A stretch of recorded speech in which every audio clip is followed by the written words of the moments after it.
تو اللہ نے قرآن میں علی کا نام کیوں نہیں لیا؟ میں نے کہا سن مولوی، ابھی یزیدی کارخانے میں وہ سوال ہی نہیں بنا جس کا جواب حسینی نہ دے سکے۔ ٹھہرو کہنے لگا مجھے بتائیے اللہ نے علی فاطمہ حسن حسین کا نام قرآن میں کیوں نہیں لیا؟ میں نے کہا اللہ جانتا تھا ملا کتنا چالاک ہے، اگر اللہ قرآن میں علی کا نام لے لیتا تو ملا کہتا قرآن بھی شیعوں کی کتاب ہے۔ یہ جانور پوری طرح سے پاگل ہو چکا ہے، اتنا پاگل ہوا ہے کہ علماء اکرام کی شان میں گستاخیاں کرنے سے کبھی نہیں چوکتا۔ پہلے یہ اپنے آپ کو سنی کہتا تھا، وارسی کہتا تھا، پھر دھیرے دھیرے یہ شیعوں کی مجلسوں میں جانے لگا، اب اس کی ٹوپی بھی اتر گئی ہے، انداز بھی شیعوں والا ہو گیا ہے اور انہی کی طرح حرکتیں کرتا ہوا نظر آتا ہے اور ممبر پر کودتا اور اچھلتا ہوا نظر آتا ہے اور واہ واہ کرتا ہوا نظر آتا ہے۔ عجیب جاہل آدمی ہے، کہتا ہے قرآن میں مولا علی کا نام ہی نہیں ہے۔ کیا جہالت ہے! اگر قرآن میں مولا علی کا نام نہیں ہے تو کیا مولا علی کی شان قرآن میں نہیں ہے؟ اگر مولا علی کا نام نہیں ہے، اہل بیت میں سے کسی کا نام نہیں ہے، تو کیا ان کی شان قرآن میں موجود نہیں ہے؟ ارے نام تو قرآن میں ابو بکر صدیق کا بھی نہیں ہے، لیکن حضرت ابو بکر صدیق کی شان تو موجود ہے نا۔ تو اہل سنت نام نہیں دیکھتے، نام تو پورے قرآن میں حضرت زید بن حارثہ کا آیا، اس کے علاوہ تو کسی کا نام نہیں آیا ہے۔ تو کیا معاذ اللہ رب العالمین اور باقی سب کا نام نہیں آیا تو ان کی شان کم ہو گئی؟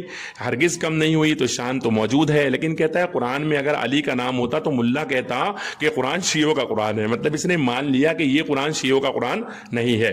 اب حضرات اہل سنت آئیے، مولا علی کرم اللہ تعالی وجہہ الکریم اور اہل بیت اطہار کی شان قرآن مقدس میں کہاں کہاں ہے؟ سماعت فرمائے۔ سورہ احزاب میں آیت نمبر 33 میں اللہ تبارک و تعالیٰ نے اہل بیت کی شان کو بیان فرمایا۔ سورہ شورا میں آیت نمبر 42 میں اللہ تبارک و تعالیٰ نے اہل بیت کی شان کو بیان فرمایا۔ سورہ آل عمران میں آیت نمبر 61 میں اللہ تبارک و تعالیٰ نے مولا علی اور اہل بیت اطہار کی شان کو بیان فرمایا۔ سورہ دہر میں آیت نمبر 76 کے اندر مولا علی کرم اللہ تعالیٰ وجہ الکریم اہل بیت اطہار کی شان کو بیان کیا گیا۔ سورہ توبہ کے اندر آیت نمبر 119 میں، پھر سورہ بینہ میں آیت نمبر 7 میں، پھر سورہ انفال میں آیت نمبر 41 میں، یہ تمام جگہوں پر اہل بیت اطہار اور مولا علی کرم اللہ تعالیٰ وجہ الکریم اور صحابہ کرام کی شان کو بیان کیا گیا ہے۔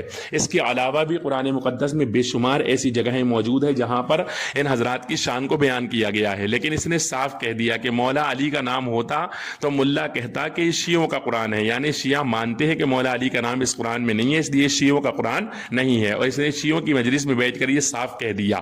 دوسری بات یہ کہ عجیب جہالت یہ بتاتا ہے اور لوگوں کو یہ دکھانا چاہتا ہے کہ دیکھو اس سے اس طرح کے لوگ سوال کرتے ہیں، حالانکہ کوئی بے وقوف اور جاہل آدمی بھی اس طرح کے سوال نہیں کر سکتا۔ کوئی نہیں کہہ سکتا کہ مولا علی کا نام قرآن میں کیوں نہیں ہے، کیونکہ مولا علی کے یہ علاوہ کسی بھی صحابی کا نام قرآن میں نہیں ہے، حضرت زید رضی اللہ تعالیٰ عنہ کے علاوہ کسی بھی صحابی کا نام قرآن میں نہیں ہے۔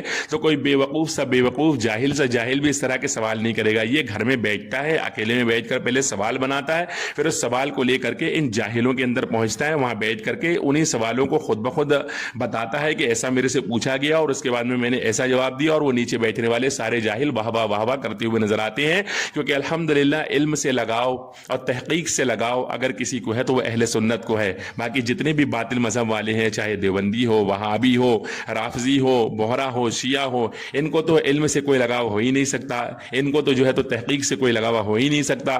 یہ تو لکیر کے فقیر بنے ہوئے لوگ ہیں، لکیر پیٹتے چلے جاتے ہیں اور اسی طرح کی زندگی گزارتے ہوئے نظر آ رہے ہیں۔ یہاں بھی چھاتی پیٹ رہے ہیں، انشاءاللہ تبارک و تعالی حشر کے میدان میں بھی ہم سنیوں کو جب جنت میں جاتے ہوئے دیکھیں گے وہاں بھی چھاتی پیٹتے ہوئے نظر آئیں گے۔ تو حضرات اہل سنت کیسا لگا جواب آپ حضرات کو ضرور بتائیے گا اور لوگوں تک پہنچائیے گا کس طرح لوگوں کو گمراہ کرنے کی یہ لوگ کوشش کرتے ہیں۔